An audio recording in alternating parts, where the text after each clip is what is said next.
तो इस मूवी की शुरुआत वहीं से होती है जहां से पार्ट 1 खत्म हुआ, जब एक गॉडजिला ने दो क्रिएचर्स को मार दिया था। अब इस वाक्य को 5 साल गुजर चुके थे और हम एक औरत एमा को देखते हैं जिसकी एक बेटी होती है और वो इसी ऑर्गेनाइजेशन के साथ काम कर रही, जिसका मकसद उन्हीं क्रिएचर्स को ढूंढना था।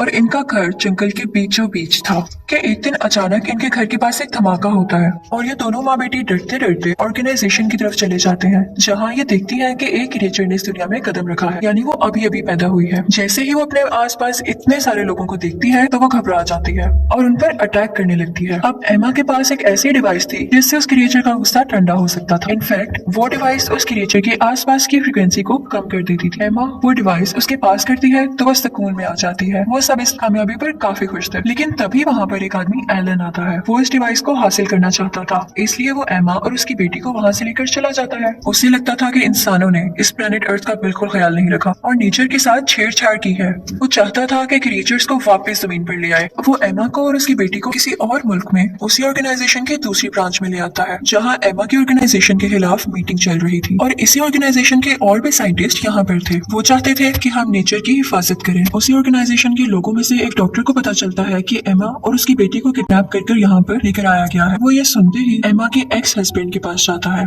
और इनफैक्ट वो डिवाइस भी इसी ने बनाई थी। डॉक्टर उसे अपने मिशन के बारे में बताता है, लेकिन वो हरगिज़ नहीं मानता। फिर वो उसे बताता है कि इससे तुम्हारी बेटी और तुम्हारी बीवी वापस आ सकती। तो काफी मनाने के बाद वो मान जाता है और फिर वो समुद्र के नीचे अपने कंट्रोल रूम में चले जाते हैं। जहाँ जहाँ इन लोगों की ऑर्गेनाइजेशन की ब्रांच थी, वहाँ इन लोगों ने एक एक क्रिएचर को ट्रैप करके रखा हुआ था। अब ये यहाँ पर इसलिए आए थे ताकि वो इस क्रिएचर को ट्रैप कर सकें और इसी के साथ वो गॉडजिला को भी ढूंढने की कोशिश करते हैं, लेकिन बहुत ज्यादा ढूंढने पर भी उन्हें गॉडजिला का सिग्नल कहीं से नहीं मिलता। लेकिन अचानक से फ्रीक्वेंसी बहुत तेज हो जाती और ऐसे लग रहा था जैसे गॉडजिला बहुत पास है और बहुत गुस्से में है। सब लोग डर जाते हैं और फिर अचानक हमें गॉडजिला दिखाई देता है जो कि समुद्र में ही था और उनकी तरफ बढ़ रहा था। वो वहाँ पर लगे हुए शीशे को जोर जोर से तोड़ने लगता है। इनफैक्ट गॉडजिला समुद्र से ही हर मुल्क में जाया करता था जब उसे लगता था कि वहाँ पर कोई डेंजरस क्रिएचर है। अब वो अंटार्कटिका जाता है उसी क्रिएचर को ढूंढने के लिए। इन सबको भी पता चल जाता है कि गॉडजिला का वहाँ जाने के पीछे क्या पर्पस है, यानी वो वहाँ क्यों जाना चाहता है। तो इसलिए वो लोग भी उसका पीछा करते हैं। लेकिन जैसे ही वो वहाँ पहुँचता है तो हम देखते हैं कि वहाँ पर एक बहुत खौफनाक ड्रैगन है जिसके 3 सर हैं और उसे किंग अरोरा कहते हैं। लेकिन इस ऑर्गेनाइजेशन ने उसे सुला कर रखा हुआ था और वो भी एक्टिव नहीं था। गॉडजिला की इसके साथ काफी दुश्मनी थी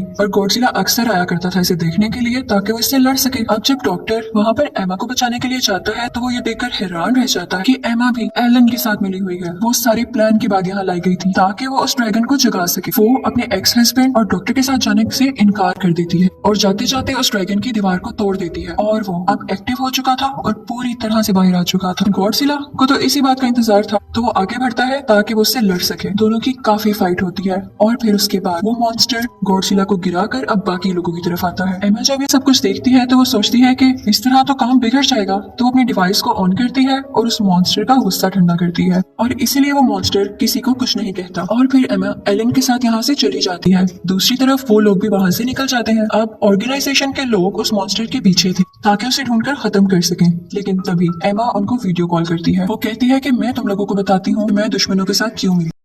तुम लोग इस काबिल थे कि तुम्हारे साथ रहा जाता। तुम तो क्रिएचर्स को और इवन नेचर को नुकसान पहुंचाते हो और मैं एक एक करके सब क्रिएचर्स को आजाद कर दूंगी। तुम लोगों ने जमीन के साथ बहुत बुरा किया है, लेकिन यही क्रिएचर अब हमारी मदद कर सकते हैं क्योंकि इनकी बॉडी में रेडिएशन है यानी शुआएं है। तो जहाँ जहाँ ये लोग जाएं अपनी रेडिएशन से ये जमीन को वापस ठीक कर सकेंगे। ऑर्गेनाइजेशन के लोग उससे कहते हैं लेकिन ये क्रिएचर्स तो इंसानों को मारना चाहते हैं, तो तुम कैसे इनको अपना साथी समझती हो। तो वो कहती है कि तुम्हारी सोच गलत है। हम सदियों से एक साथ रहते आ रहे थे, सब कुछ बैलेंस में था। हम इन्हें कुछ नहीं कहते थे तो ये भी हमें कुछ नहीं कहते थे। हम इनका ख्याल रखते थे, लेकिन अब तुम लोगों ने इसके साथ बुरा करना शुरू किया तो क्या ये तुम लोगों के सामने अच्छे बन के बैठे रहे और अपनी हिफाजत ना करें। वो कहती है कि मैं इनको आजाद करके ही छोड़ूंगी और इसी के साथ वो कॉल बंद कर देती है। अब जैसा कि एमा ने कहा था वो बाकी क्रिएचर्स को भी आजाद करेगी, तो वो अपने मिशन पर निकल जाती है। सब लोग काफी परेशान थे कि अगर ये इसी तरह करती रही तो हमारे लिए बहुत मुश्किल हो जाएगी। एमा आगे बढ़कर एक और क्रिएचर को आजाद कर देती है जो कि वोल्केनो में से निकलता है और वो वोल्केनो वोल्केनो ऐसी जगह पर था जहाँ पर आसपास लोग भी थे,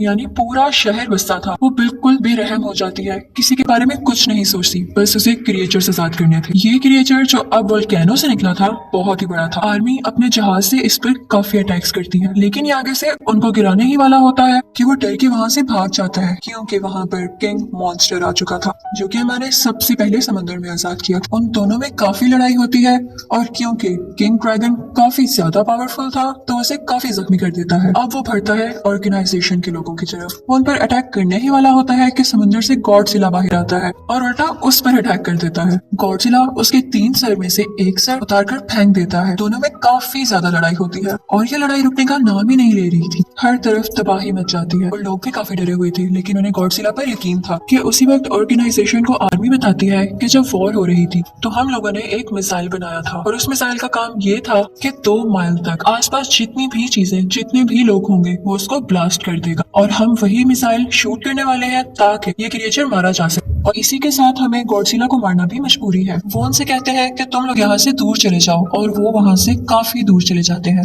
अब आर्मी समुद्र में वो मिसाइल फेंक देती है और बहुत बड़ा ब्लास्ट हो जाता है। इसमें गॉडजिला काफी जख्मी हो जाता है और दूर जाकर गिरता है, लेकिन हम देखते हैं कि मॉन्स्टर यानी उस ड्रैगन को कुछ भी नहीं हुआ, बल्कि इन लोगों ने तो उसकी मदद की थी गॉडजिला को मारकर। और उसके बाद वो वोल्केनो पर जाकर बैठ जाता है, जिसके बाद वो अपना सर दोबारा से ग्रो कर लेता है, और इसी के साथ वो सिग्नल्स देता है जिसकी वजह से दुनिया में मौजूद सब की सब क्रिएचर्स जाग जाती हैं। अब ऑर्गेनाइजेशन वाले काफी परेशान थे, क्योंकि इस किंग मॉन्स्टर यानी ड्रैगन को इतने बड़े मिसाइल से भी कुछ नहीं हुआ था, तो इसका ये मतलब था कि ये बहुत पावरफुल था और इसे कैसे हराना है वो रिसर्च करने लगते हैं। तो उन्हें पता चलता है कि ये जमीन का क्रिएचर तो है ही नहीं, बल्कि ये एलियन है जो कि दूसरी दुनिया से आया है, और इसीलिए गॉडजिला इसको मारना चाहता था, क्योंकि गॉडजिला ऑलरेडी से यहाँ का किंग था और वो नहीं चाहता था कि कोई और उसकी जगह ले। अब बाकी क्रिएचर्स भी आने लगे थे, और इसी के साथ वो क्रिएचर भी आ जाती है जो हमें मूवी के स्टार्ट में दिखाई गई थी, जो कि उसी ऑर्गेनाइजेशन में पैदा हुई थी। इस मूवी में हमें ये दिखाया गया है कि वो गॉडजिला की पार्टनर यानी साथी होती है। उसे गॉडजिला के सिग्नल्स कहीं नहीं मिलते तो उसके लिए एक सॉन्ग गाने लगती है। तो तभी से ऑर्गेनाइजेशन वाले भी देखते हैं कि उन्हें गॉडजिला के सिग्नल्स मिलने लगे थे, जिनसे उन्हें पता चलता है कि वो अभी भी जिंदा है, और वो उस जगह चली जाती है जहाँ पर गॉडजिला था, और ये लोग भी उसका पीछा करते करते समुद्र के नीचे चले जाते हैं। समुद्र की बहुत गहराई में आकर ये देखते हैं कि दीवार पर तरह तरह की पेंटिंग्स हुई हुई है, जिनसे पता चलता है कि ये क्रिएचर्स गॉडजिला और इंसान सदियों से एक साथ रहते आ रहे थे। ये जगह गॉडजिला की हुआ करती थी, और मिसाइल के बाद जब ये जख्मी हो गया था तो ये यहाँ पे खुद को ठीक करने आया था, और इस जगह पर काफी ज्यादा रेडिएशन थी, और इसीलिए वो यहाँ आया था क्योंकि रेडिएशन इनकी बॉडी को यानी जख्मी हिस्सों को ठीक करती थी। तो डॉक्टर एक आइडिया देता है कि क्यों ना यहाँ पर एक न्यूक्लियर ब्लास्ट किया जाए और उसकी रेडिएशन से इसको और जल्दी एनर्जी मिल सकेगी। फिर डॉक्टर कुछ न्यूक्लियर कैप्सूल्स लेकर गॉडजिला के पास जाते हैं, और इतनी देर में इनकी बाकी की टीम वहाँ से दूर निकल जाती है ताकि ब्लास्ट से उनको कुछ ना। और डॉक्टर आखिरी बार गॉडजिला की बॉडी पर हाथ रखते हुए कहता है गुड बाय, और इसी के साथ बहुत बड़ा ब्लास्ट होता है और समुद्र के नीचे हर चीज तबाह हो जाती है। इससे गॉडजिला को बहुत ज्यादा एनर्जी मिल चुकी थी, और इसी के साथ एमा की बेटी वो डिवाइस उठाकर माइक पर लगा देती और उसकी फ्रिक्वेंसी हाई कर देती है, ताकि आसपास जितने भी क्रिएचर्स हैं वो इसको महसूस करके सुकून में आ जाए। लेकिन किंग मॉन्स्टर यानी ड्रैगन इस बात को फील कर लेता है कि किसी इंसान का ही काम है, और फिर वो उस लड़की के पीछे जाता है ताकि उसे मार सके। लेकिन गॉडजिला फौरन से वहां पर आ जाता है, और ये लोग भी मुसलसल गॉडजिला की हेल्प कर रहे थे ताकि ये किंग मॉन्स्टर को हरा दे। लेकिन अभी भी गॉडजिला इतना पावरफुल नहीं हो सका था कि वो उसको हरा सके, और किंग मॉन्स्टर गॉडजिला को मारने ही वाला होता है कि पीछे से गॉडजिला की पार्टनर यानी वही क्रिएचर आ जाती है और किंग मॉन्स्टर पर हमला कर देती है। लेकिन एक और क्रिएचर आ जाता है और उसे रोक देता है। अब यहाँ इन दोनों की भी फाइट हो जाती है और गॉडजिला की पार्टनर क्रिएचर उसको मार डालती है, और फिर वो आती है गॉडजिला की तरफ। अब लकीली आसपास की रेडिएशन से गॉडजिला का एनर्जी लेवल काफी ज्यादा होता जा रहा था, लेकिन वो जख्मी था तो वो उसको हरा नहीं पा रहा था। अब यहाँ पर गॉडजिला की पार्टनर क्रिएचर अपनी जान की कुर्बानी देती है और खुद को ब्लास्ट कर लेती है। उसकी बॉडी से जितनी भी एनर्जी और रेडिएशंस निकलती है वो गॉडजिला के अंदर जाने लगती है, जिससे उसके जख्म ठीक होने लगते हैं, और एक बार वो फिर से पावरफुल क्रिएचर बन के खड़ा हो जाता है। अब हमें दिखाया जाता है कि एमा अपनी बेटी के साथ है और उसका एक्स हस्बैंड भी उसके पास आ गया है। अब एमा अपनी डिवाइस निकालती है ताकि दूसरी क्रिएचर का गुस्सा ठंडा कर सके, लेकिन वो इसके पीछे भागने लगती है। ऑर्गेनाइजेशन के लोग और आर्मी के लोग भी वहाँ से जा चुके थे और किंग मॉन्स्टर अब मारने ही वाला था एमा को। गॉडजिला से फाइट करने लगता है लेकिन किंग मॉन्स्टर उस पर आग उगलने लगता है। गॉडजिला जानता था कि उसका एनर्जी लेवल पूरा है और वो आसानी से अब उसको हरा सकता है और फिर फाइनली वो उसे हिट कर कर मार गिराता है और हर तरफ अब सुकून हो चुका था। और फिर हमें दिखाया जाता है कि सब क्रिएचर्स गॉडजिला के सामने आते हैं और झुकते हैं क्योंकि फाइनली वो अब यहाँ का किंग था। और इसी के साथ मूवी एंड हो जाती है। Thank you for watching.